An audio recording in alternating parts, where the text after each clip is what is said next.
You ever look at your bank account and feel like it's pranking you? Like, ain't no way. Boy, ain't no way, boy. Boy, ain't no way, boy. I worked all week just to be this broke. I'm broke, nigga. I'm broke. Meanwhile, agents out here making easily over $1 million a year from live streaming, brand deals, and content creation. You're kidding, right? And I gotta be honest with you, Agent is probably one of the smartest streamers in the game. And he dropped so many gems in his Pocket Watching 101 class that I had to summarize it and put it in this video. The best tips are at the end because I need you to watch the full video because it's so many gems.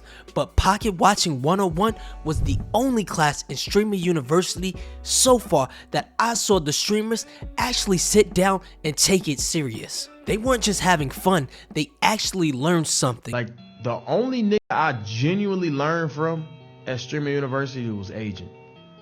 I seen a bunch of clips and I'm like, this nigga really giving out game. I'm glad he won like the professor award because he was giving out game. So I had to make a much shorter video so I could get this information out to y'all because I'm taking Streamer University online and I know you're not gonna go watch his 4-hour live stream. So let's get into it because whether you're a streamer, content creator, or just nosy like I am, you need to learn how to get your money up, not your funny up. Agent's first tip was to reach out to brands. Even if you're broke, Agent said, don't wait, ask. He hit up Popeyes a few weeks ago and got a brand deal. But you scared to reach out to brands, me included. And to that I say, stop being a bitch. If you like Chipotle, DM Chipotle. If you rock with a brand or a streamer, say that in your video. Be like, yo, I like Chipotle or the confidence creator. Who? I really would like to work with them and let the internet do its magic because the internet has ears, so maybe they will get back to you. I mean, one clip can change your tax bracket. Also, don't be scared. If you're a small creator, you can still hire an agency, but they might curve you or not take you serious because your brand deals aren't as big as a big streamer. So you may be better off reaching out to them yourself. But Agent still does cold outreaches himself, and he's got money.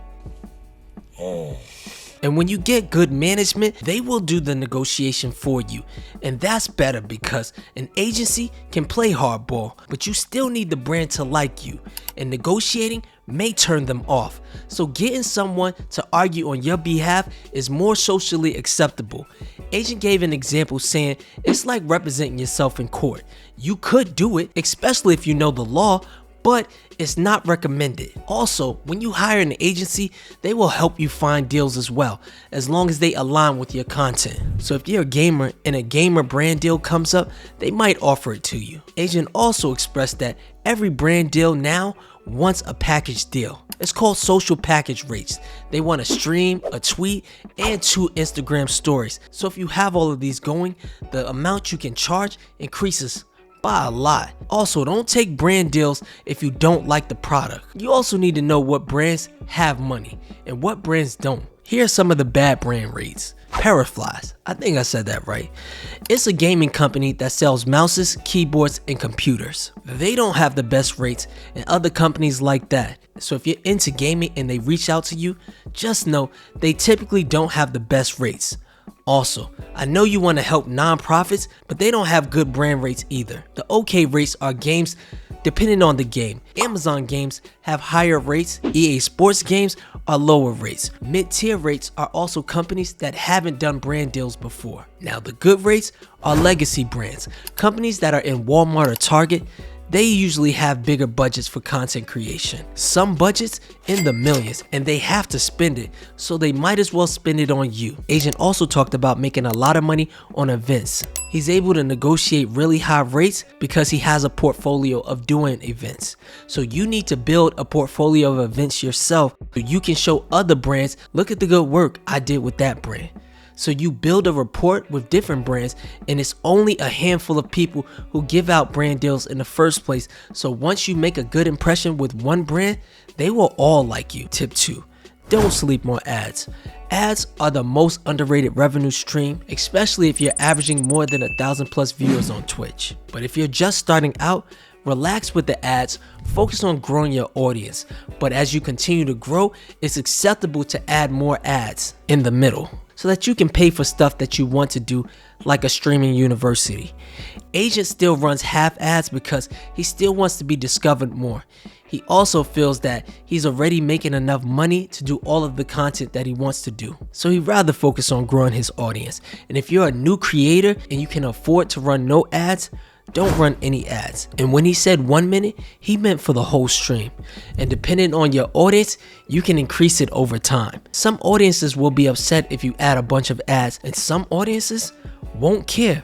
But remember, when your stream turns into a commercial break, people tend to leave the streams, and you can't grow a loyal audience if people leave your streams every time you put an ad on it. And if you're a small streamer, you should never have a pre-roll ad in the beginning of your stream.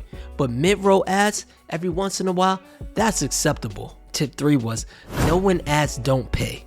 Agent said Q1, January, February, March is dry season. Nobody's spending money after they blew the bag on Christmas gifts and failed New Year's goals.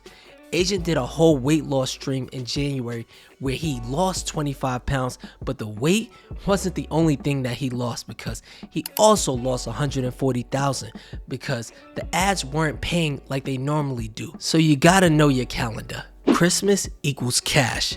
February equals struggle meals. September, that's when the money hits. But streamers typically take vacation in January, or they just don't do as much because they know it's not going to be profitable. But Agent did the weight loss stream and he was happy about it because the content was fire. And he talked about how every month isn't going to be a profitable month.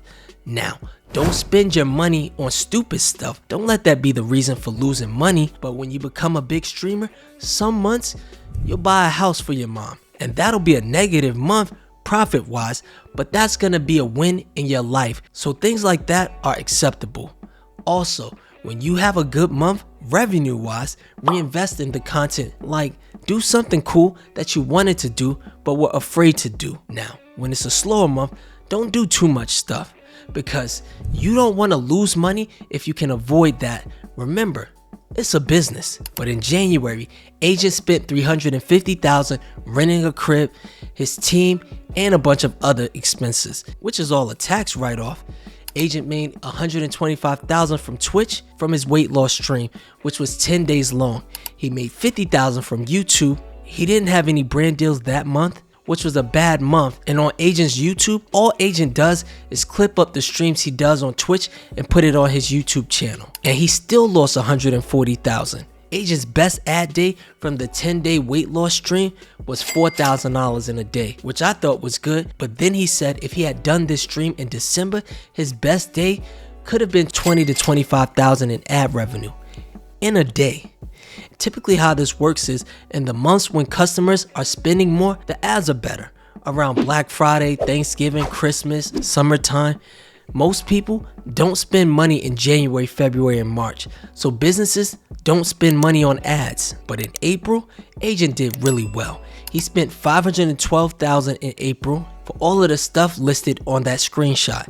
He made $321,000 from Twitch. He made $84,000 from YouTube just from reposting the clip content on YouTube. And then he did $310,000 in brand deals. So all in total, he made $284,000 in April. And now he's gonna use that money for his next big idea. And he said the goal is to make more money than you lose money every month, which seems like common sense. Tip 4 was the longer you stream, the more money you make from ads, which is why they stream all day. But the longer you're live, the more ads play. And the more ads play, the more people are willing to pay $5 to watch their favorite streamer all day.